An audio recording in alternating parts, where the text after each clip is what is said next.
जिसकी शुरुआत और अंत ही नहीं है ना। तो मैंने किसी अपने लिए अपने एक कविता में 2 लाइन लिखी थी कि मतलब तेरा कोई प्रारंभ नहीं ना तेरा कोई समाप्त है, सैकड़ों की भीड़ में तू एक ही पर्याप्त है। क्या बात। तो वो सब साथ आके भी बोलेंगे ना, तो आपके मेरे जैसे एक एक लोग ही काफी हैं बोलने के लिए कि मैं तो हूँ।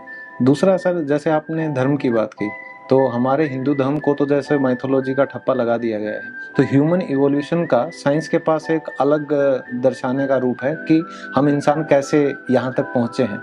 और जो क्रिश्चियन लोग हैं उनका एक अलग है कि एडम ईव ये वाला, तो उनके पास भी इस चीज़ के प्रूफ नहीं। पैराडाइज लॉस्ट जॉन मिल्टन ने लिखी है, तो वो मैंने पढ़ा पूरा। तो उसके बाद उनके जो ज्यूस और जो हैं अपने देवता, उनको वो बहुत ज़्यादा मानते हैं हमारी तरीके से। और जैसे मुस्लिम हैं वो आदम जो आए थे उनके तरीके से मानते हैं। कहीं ना कहीं क्रिश्चियनिटी से उनका जुड़ाव भी है। बिल्कुल बिल्कुल। तो हम किस चीज़ को सच माने, और जब प्रूफ है तो कौन किसको वैलिडेट कर सकता है कि भाई तेरा सही नहीं है मेरा सही है? एक तो सत्य है इनमें से। नहीं सत्येंद्र जी, आपके तो नाम में ही सत्य है। सत्येंद्र जी, सबसे खूबसूरत बात आपके और मेरे रिलीजन में यह है कि हम किसी को नकारते और झुठलाते नहीं। हमको दिक्कत इस बात से है ही नहीं कि आपका जो भगवान है वो है कि नहीं। तो हमारी तो पूरी लड़ाई इसी बात पे कि हम जब तुम्हारी मान्यताओं पे आस्था रखने को तैयार हैं, एग्जैक्टली, तो तुम हमारी आस्था और मान्यताओं पे सवाल या निशान मत डालो, है ना। हम तुम्हारी तरफ उंगली नहीं कर रहे, तुम हमारी तरफ उंगली मत करो। इसीलिए पूरी दुनिया में सबसे पहला जो मस्जिद बना था वो आपके देश में बना था, कोचीन में। और राजा दाहिर जिसने जमीन दी थी विश्व में पहला मस्जिद बनाने के लिए, ओके, वो एक हिंदू राजा था। इसीलिए अभी जो कुछ जनगणना आई थी कि आसपास के सारे देशों में सारी माइनॉरिटी का पॉपुलेशन परसेंटेज वाइज बहुत बड़े रूप में गिर गया। अच्छा, मतलब बांग्लादेश में हिंदुओं की तादाद कम हुई, सिखों की तादाद कम हुई, जैन और बुद्ध घट गए, क्रिश्चियंस भी घट गए। यही हुआ पाकिस्तान में, यही हुआ अफगानिस्तान और भी आसपास के मुल्क। चाइना में भी मुस्लिम्स की पॉपुलेशन घटी है। नहीं, मैं चाइना की इसलिए बात नहीं कर रहा हूँ क्योंकि चाइना एक अलग बात, मतलब एक अलग, उनका पूरा सिस्टम अलग है। चाइना पे तो हम 4-5 घंटे का पॉडकास्ट कर सकते हैं उनके बारे में। तो उसमें कुछ आया था तो मुझे ध्यान आया, वो मतलब ओपन स्पेस में नमाज भी अदा नहीं करने देते। नहीं, तो उनको जो समझ में आया वो करवा लिए अपने देश में, उसमें कोई नहीं चिल्ला रहा है।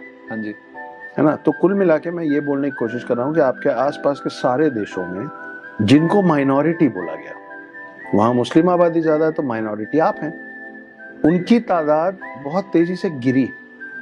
जबकि भारत देश में वो जहां माइनॉरिटी है उनकी तादाद बढ़ी। तो कैसे बढ़ रहे हैं आप इसलिए बढ़ रहे हैं क्योंकि मैं सहनशील, आप इसलिए बढ़ रहे हैं क्योंकि मैं आपको बराबरी का दर्जा दे रहा हूँ। कहीं एक खतरा भी हो सकता है हमारे लिए? इतिहास गवाह है, हमेशा से ही खतरा रहा है। आज तक आप बताइए कि कौन सा हिंदू राजा भारत के बाहर जाके आसपास में कहीं हमला कर दिया हो? कभी नहीं सुना। देखिए, आपके यहाँ एक हाथ में शास्त्र है, दूसरे हाथ में शस्त्र है, लेकिन आपके देवी देवताओं के हाथों में शस्त्र किसी पे हमला करने के लिए नहीं है। वो जब अपना शस्त्र उठाए हैं तो वो या अपने आप को डिफेंड करने के लिए उठाए या फिर असुरों पे उठाए। तो असुरों की तासीर ये है ना कि वो तकलीफ पहुंचा रहा है, वो लोगों का नुकसान कर रहा है। तो आपके शस्त्र उठे हैं नुकसान से बचाने के लिए। इसीलिए आपके देश में जो मिनिस्ट्री है वो डिफेंस मिनिस्ट्री है, ऑफेंस मिनिस्ट्री नहीं। एग्जैक्टली, हम ऑफेंड नहीं करते लोगों को, तो हम किसी को गलती से ऑफेंड ना कर दें, किसी को गलती से ऑफेंड ना कर दें, इस चक्कर में हम लोग कमजोर होते चले गए। मैं आपको और उदाहरण देता हूँ इस बात पे, बहुत अच्छा टॉपिक टच कर दिया आपने। आप कितने लोगों से मिले हैं सत्येंद्र जी अभी तक, जो जब किसी को उसकी गलती बताते हैं तो ऐसे बोलते हैं, भाई एक बात बोलो, बुरा मत मानना? लगभग सब बोलते हैं ना। हाँ जी। मेरा पॉइंट ये है कि अगर तुमको इतनी चिंता है कि सामने वाले को बुरा ना लगे तो मत बोलो, और अगर बोलना इतना जरूरी है तो सीधे सीधे बोलो। ये तो दोनों बात हो गई ना। तो हमारे कंडीशनिंग में, हमारे अब जिस तरीके से हमारे पिछले 2-3 पीढ़ी, हाँ, और अब आपकी मेरी पीढ़ी को जिस तरीके से बड़ा किया गया ना, हम लोगों को अंदर से धीरे धीरे बहुत कमजोर कर दिया गया कि किसी को हर्ट ना हो, किसी को तकलीफ। अरे तुम पैदा होने के पहले से हर्ट होते आ रहे हो। कोई आया तुम्हारा देश बांट गया, कोई आया तुम्हारा गला काट गया है, कोई आया तुम्हारा धर्म परिवर्तित कर गया, कोई आया तुम्हारे घर की महिलाओं को उठा के लेके गया, और तुम आज भी सोच रहे हो कि मेरी किसी बात से कोई हर्ट ना हो जाए। हाँ, है ना। ये तो पढ़े लिखे वर्ग इस बात के ऊपर बड़ी जिद करते हैं कि आप सेकुलरिज्म जो है उसके बारे में बात ना करें। नहीं, काहे क्यों नहीं करें हम? मैं करूंगा सेक्युलरिज्म पे बात। मैं आप हर कोई यहाँ देखिए, आप डिप्लोमेटिक होके बैठा है। हाँ, मैं ये बोलूंगा तो मैं ये बोलूंगा ही नहीं। अगर मैं ये बोलूंगा तो उसको बुरा लग जाएगा। एग्जैक्टली। अरे अगर आप जो बोल रहे हो, आपका विश्वास है कि आप जो बोल रहे हो वो सच है, तो फिर किसको बुरा लगेगा, किसको अच्छा लगेगा, वो आपकी चिंता होनी नहीं चाहिए। बुरा उसको लगेगा जो गलत होगा, क्योंकि आपका मानना है कि आप जो बोल रहे हो सत्य है। तो आप सत्य से क्यों कॉम्प्रोमाइज करोगे? इसलिए क्योंकि किसी धूर्त को बुरा लग जाएगा। एग्जैक्टली। तो यही मैं बोल रहा हूँ कि आप क्या बोलते हो कि देखो एक बात बोलूं, बुरा मत मानो। मतलब आपको ये भी मालूम है कि आप जो बोलने वाले उससे बुरा लगेगा, तो मत बोलो। और बोलना जरूरी है तो फिर आंख से आंख मिला के बोलो कि बॉस तुम्हारी ये बात सही नहीं है, डंके की चोट पे बोलो। अभी भी वक्त है, संभल जाओ। दूसरा उदाहरण, आप कुछ लोगों को सुने होंगे जो बड़ा प्राइड लेते हैं ये बोलने में, हम तो पानी है जी, किसी में भी मिला। सुना है आपने? हाँ, बिल्कुल सुना है। कुछ लोग इसी को दूसरे तरीके से बोलते हैं, अरे हम तो आलू हैं, किसी भी सब्जी में घुल जाते हैं, है ना? सही है। ये कोई प्राइड लेने वाली बात नहीं है कि आप तो पानी है, कहीं भी घुल जाते हैं। क्यों? पानी जिस चीज में मिलता है अपना अस्तित्व खो देता है। आप जूस में पानी मिलाएंगे तो वो ग्लास में वो जब ले जाया जाएगा ना, बोले जूस पी लो, ये नहीं बोला जाएगा पानी पी लो जिसमें फल का रस मिला हुआ है। आप दूध में पानी मिलाएंगे तो वो दूध कहलाएगा, पानी नहीं कहलाएगा। एग्जैक्टली। आप विस्की में पानी मिलाएंगे तो विस्की कहलाएगा, पानी नहीं कहलाएगा।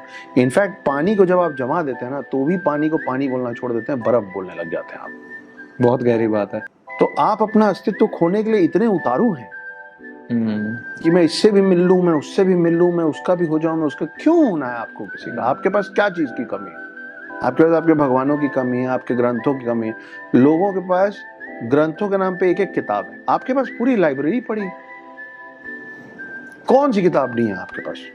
जब दूसरे देशों में और दूसरे समुदाय में इस बात की लड़ाई थी कि जो साइंस पे बात करेगा वो हमारे खिलाफ है, उस समय भी आपके ज्योग्राफी को भूगोल बोला जाता था। भू मतलब लैंड और गोल तो गोल है। आपको तब भी इस चीज की समझ थी कि पृथ्वी गोल है और पृथ्वी एक जगह नहीं, पृथ्वी घूम रही, सूरज एक जगह है। और आप उन लोगों से डर रहे हैं जिन जाहिलों को ये नहीं पता था, जिन लोगों ने लोगों को मार दिया और हाउस अरेस्ट कर दिया और फांसी में टांग दिया एंटी क्राइस्ट बोल के।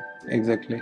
इसी चक्कर में तो वो जो हम बात कर रहे थे ना, लाइन बड़ी छोटी, तो उनको समझ में आया यार हमारे बच्चा तो ABCD सीख रहा है, हमें तो DNA कमजोर है। यहाँ देखो ये बैठ के यहाँ पे श्लोक बोले हैं, वो भी संस्कृत के श्लोक जिसका उच्चारण तक कठिन है। तो इन्होंने A के पीछे एप्पल इसलिए सिखाया था। एप्रिकॉट क्यों नहीं सिखा रहे थे? क्योंकि एप्पल बोलना आसान।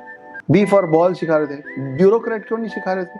क्योंकि बोलना कठिन है। समझ रहे हैं आप? बिल्कुल। हमारे संस्कृत में श्लोक में कठिन शब्द होते थे। उसी उम्र का, उनके उम्र का बच्चा जो ABCD सीखता होता था, हमारा यहाँ श्लोक बोलता था उस समय। तो ये आए, इन्होंने समझाना चालू किया कि तुम तो जाहिल लोग हो, तुम तो लैंड ऑफ स्नेक्स हो, हमारी पद्धति से सीखो। ये करके इन्होंने A for Apple B for ball हमको सिखाना चालू किया। आपको और मुझको पता ही नहीं चला कि ये करते करते सिस्टमैटिकली इन्होंने हमको G फॉर गॉड सिखा दिया। एग्जैक्टली। हमको मालूम ही नहीं चला कि कब अपने को ये इंजेक्शन लगा। OMG, oh my God, OMG, oh my God, G for God, G for God. अरे आप एक बात बताइए, ABCD सिखाना है ना अपने बच्चे को, क्योंकि अंग्रेजी अच्छे से आनी चाहिए। अरे भैया, तो ABC